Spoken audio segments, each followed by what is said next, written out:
I want to bring in two colleagues of mine who I think have some very interesting insights about a variety of things, in particular the news that we're discussing right in front of us. I want to introduce Eric Yaverbaum, who's joining us. I haven't seen you in a while, but it's great to have you on board. You're president. I was glad to see you were hosting this morning. Thank you. President of Ericho Communications and the co-founder of readtovote.org, right? Right, that's right. Perfect. And my great friend, Liz Trotta. It's so great to have you here.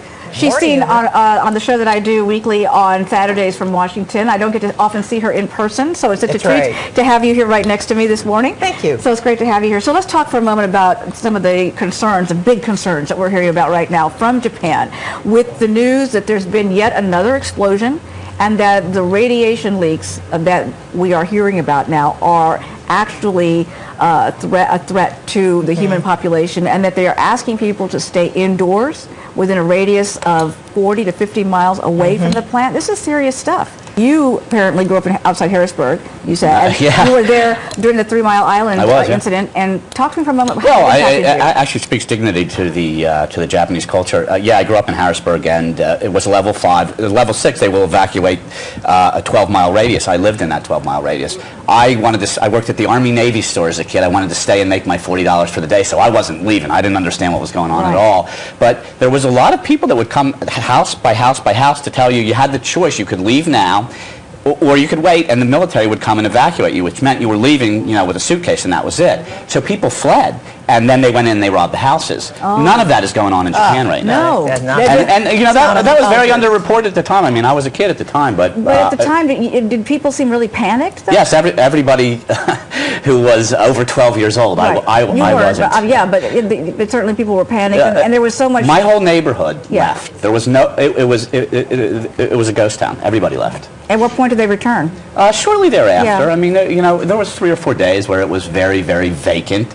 I actually worked the Saturday in a retail location, and there was people that came in, but it was very, very quiet. It was very, very eerie. Yeah, very. Had to be. I want to make an old Scrooge remark, and that is, during 3 Mile Island. I mean, the nation was riveted to the man I used to work for, Walter Cronkite, that he used the correct measure, the equanimity he brought to the story. Instead of any kind of predictions, any kind of wrong information, extra care is an example of how a story should be reported. Now, we had a report already about radiation going down, yet this morning in the New York Times, it says that the radiation over Tokyo is 20 times the normal level. So none of these, or I should say many of these reports, just simply don't jive. And there's the question of whether the Japanese government is being forthright, and while I like to hear the truth, you also have to consider the reaction that it would have among the people. So I don't think we should be criticizing the Japanese government at this point.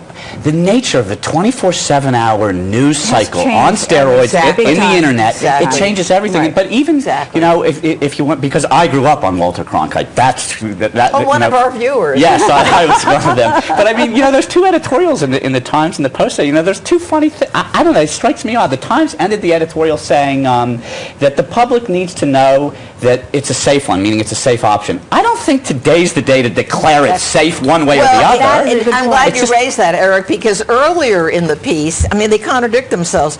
Earlier in the piece, they talk about Armageddon, a devastating, what is it? That's safe, right? I mean, I can't find it now. But there have been a lot of conflicting reports out there. Very conflicting. It's very hard to get a handle on a big story like this when you are trying to cover it from so many different angles, and the story continues to unfold. The thing is, the truth is, which we know, you can't. We don't know, and history will tell us what actually happened. There's nothing wrong with saying we don't. Right, exactly right. We have to take a quick break. We'll be back with much more on the developments coming out of Japan and other stories making news at this hour. Don't go away.